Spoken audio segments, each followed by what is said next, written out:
아직 가보지 못했지만 한국 드라마나 영화를 볼 때면 항상 생각해. 인구 5천만의 나라에서 훌륭한 작품과 배우가 어쩜 이렇게 많을까? 한국에 가기 전엔 편견이 있었어. 그런데 막상 가보니까 좋은 사람들이 정말 많더라. 지하철에서 엘리베이터를 탔는데 같이 탄 노인분들이 영어로 중국에서 왔냐고 반갑게 환영해줬어. 정말 감동이었어. 지하철도 KTX도 보안 검색대가 없었어. 한국은 집회가 자유로운 나라이기에 보안 요원도 없었고 지하철역 주변에서 집회를 여는 사람들도 꽤 볼 수 있었어. 외국인들이 깜짝 놀란다는 건 그 점이 우리와는 다르기 때문일 것입니다. 이러한 다른 점을 알게 된다면 그 나라에 가보지 않더라도 다른 점을 받아들일 수 있겠죠. 중국의 일부 네티즌들 사이에서도 다른 나라를 이해하고 받아들이고자 하는 사람들이 있는데요. 몇 년 전 토론을 주로 하는 커뮤니티 사이트에 한국에 가야 비로소 알게 되는 것들은 어떤 것이 있는가에 대한 글이 올라왔습니다. 이 주제는 6천만 명 이상의 네티즌들이 참여했으며 현재까지도 시대의 흐름에 따라 다양한 내용들이 올라오고 있는데요. 그들이 한국에서 어떤 것을 경험했는지 들여다보겠습니다. 화장을 안 하면 이상한 눈으로 쳐다본다. 한국에 오기 전엔 화장을 해본 적이 없었다. 한국에 와서야 시작했는데 자신의 외모를 신경 쓰는 베트남 친구를 제외하고 주변 유학생들도 다 그렇더라. 만약 화장을 안 하고 외출한다면 한국인들은 다양한 시선으로 당신을 바라볼 것이다. 마치 발가벗겨진 기분이 든다. 쓰레기를 버리거나 편의점을 갈 때는 화장하기 귀찮아서 꽁꽁 싸매고 간다. 중국으로 유학 온 한국인 친구가 있었는데 외출할 때 화장할 필요가 없다는 점을 정말 부러워했고 중국에 오래 있고 싶어 했다. 중국인으로서 조금 자랑스러웠다. 한국은 외모지상주의다. 화장, 성형을 한 여성들이 많다. 한국의 화장은 굉장하다. 한국 여자들을 많이 만났는데 특히 베이스 화장은 한지 안 한지도 모르겠다. 보습, 영양제도 필수로 바르는 것 같은데 아무튼 화장 기술이 끝내준다. 한국 남자들도 관리를 잘한다. 가끔은 옅게 화장한 남자들도 볼 수 있고 헤어스타일을 굉장히 중요하게 생각한다. 한 달에 한 번은 미용실에 가서 머리를 정리하더라. 그리고 한국의 명동에 온 중국인들을 인터뷰한 영상도 볼 수 있었습니다. 城市了，特别干净，人的素质都特别好。韩国其实我觉得韩国是一个蛮会打扮，就是各方面，我觉得你们的竞争力很强。我觉得韩国的竞争力很强。对，是值得我们学习啊！就是你们的广告行销做得非常你们的的行销能力很强。 是。 유학생으로 보이는 한 네티즌은 한국에 오게 된다면 명동에는 가지 말라고 목소리를 냈는데요. 명동은 외국인들이 쇼핑하는 곳이다. 명동에 가면 기본적으로 중국어, 영어, 일본어 등 외국어를 쉽게 접할 수 있는데 한국인들은 기본적으로 명동의 물가가 비싸고 관광객이 많아서 잘 안 가더라. 한 번은 명동에서 과자를 사려는데 3,000원 달라고 해서 깜짝 놀랐다. 옆 동네는 반값이던데. 명동에서 물건을 사는 사람은 대부분 중국인이었다. 파는 사람은 대부분 중국인 유학생이었고 알고 보니 불법으로 하는 거더라. 명동과 홍대에 가면 밤낮 가리지 않고 북새통을 이룬다. 이들 중엔 중국인이 꽤 많은데 여기저기서 중국어가 들린다. 대리 구매하러 명동에 면세점을 가는 이들이 많다. 면세점에서 정작 한국인은 본 적도 없다. 명동의 음식은 맛이 없다. 군것질거리도 치킨집마저도 맛이 없다. 관광객들만 먹는다. 유학생으로 지내다 보면 대리구매 부탁을 받곤 하는데 중국인이 운영하는 가게에서 화장품을 사지 마라. 대부분 가품이고 면세점만큼 싼 것도 아니다. 지하철도 KTX도 보안 검색대가 없었다. 한국은 집회가 자유로운 나라이기에 보안 요원도 없었고 지하철역 주변에서 집회를 여는 사람들도 꽤 볼 수 있다. 서울의 지하철은 매우 발달되어 있고 피크타임 때는 콩나물시루처럼 중국을 방불케 한다. 그런 와중에 임산부 전용 좌석은 아무도 건드리지 않는다.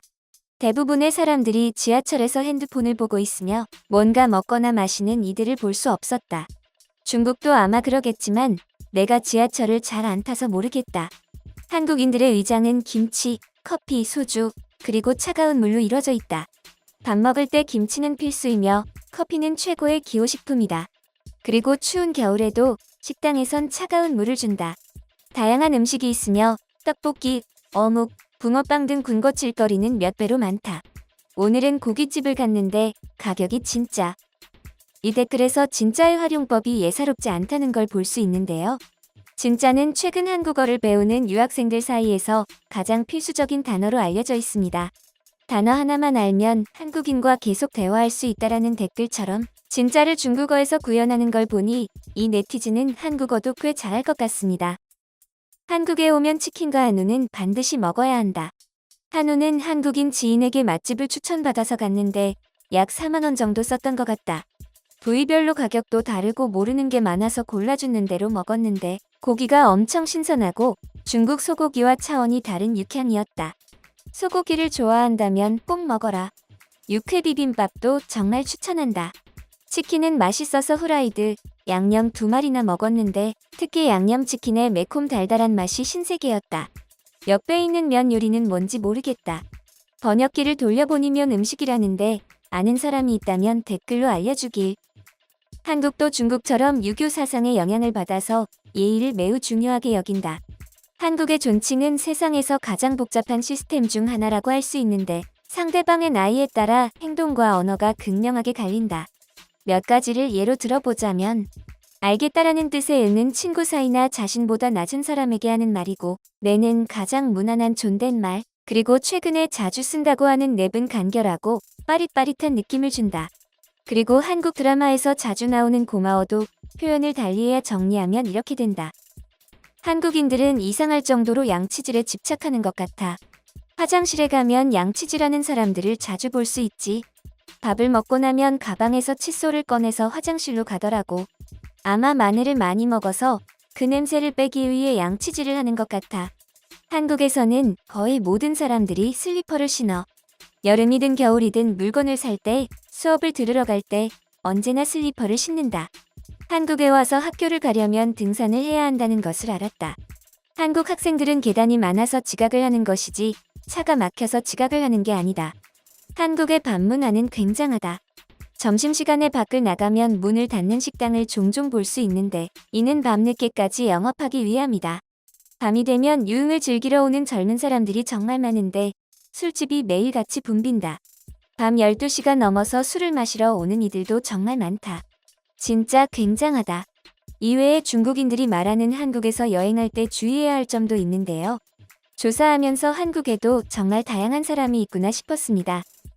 한국은 커피를 목숨처럼 여기는 민족이다. 학생부터 직장인까지 스트레스를 많이 받고 이들은 매우 어렸을 때부터 커피를 마셔왔다. 하루에 적게 마시면 2잔, 많게는 4잔까지 마시는데 가장 많이 마시는 건 아이스 아메리카노다. 그 수많은 카페가 각각의 개성과 소품을 가지고 있는데 카페를 좋아하는 사람들이 거리낌 없이 돈을 쓰는 모습도 볼 수 있다. 밀크티나 음료들도 주력으로 내세워 파는 중국의 카페와는 달리 대부분은 커피만을 주력으로 판다. 아이돌이나 배우 등 유명인의 팬들은 아예 커피 전용 차를 빌려버리기도 한다. 카페가 정말 많다. 대략 200~300리터마다 있으며 카페에서 친구를 기다리면서 있었던 일을 하나 소개하고자 한다. 나는 아이스 라떼를 주문하며 가장 큰 사이즈로 달라고 했고 종업원은 놀라면서 한 번 더 확인하고는 알겠다고 했다. 외국인이 큰 사이즈를 시키는 걸 처음 봤나 싶었지만 주문한 음료가 나오고 나는 경악했다. 아이스 라떼를 담은 커다란 주전자와 함께 덜어 마실 작은 잔을 받았고 다른 손님들도 놀라운 시선으로 바라봐서 부끄러웠다. 한국에 가면 커피를 시킬 때 주의하도록 하자. 누군가는 저 정도의 커피를 마실 수 있기 때문에 이런 양의 제품도 출시되었다고 생각합니다. 한국에는 3대 상제가 있다. 유느님, 연느님, 친느님. 이 셋은 한국에서 신처럼 받들어지는데 유재석과 김연아는 유명하니 제쳐두고 한국의 치킨은 치킨의 범주를 벗어났다고 할 수 있다. 실제로 한국인들은 KFC를 선호하지 않으며 한국의 치킨 브랜드가 각자의 시그니처 메뉴를 가지고 자웅을 겨루고 있다. 결국 자신의 문화에 자신감을 가져야 한다는 것이다. 그리고 한국인들 사이에서 눈치는 매우 중요하다. 상대방의 숨은 말 뜻을 이해하지 못한다면 사회생활이 힘들 것이다. 이는 중국인을 가장 힘들게 하는 부분이며 유럽, 미국 또한 마찬가지인데 예전에 나와 같이 수업을 들었던 영어 교사는 눈치라는 것 때문에 괴로워했으며 독일어로도 관련된 어휘가 없다며 하소연했다. 참고로 독일어를 어려워하는 이유 중 하나가 뜻이 모호한 단어들이 정말 많다는 건데요. 대표적으로 yes와 no가 합쳐진 단어가 있습니다. 해당 내용들은 현재도 커뮤니티에서 한국 여행의 지침서로도 사용되고 있는데요.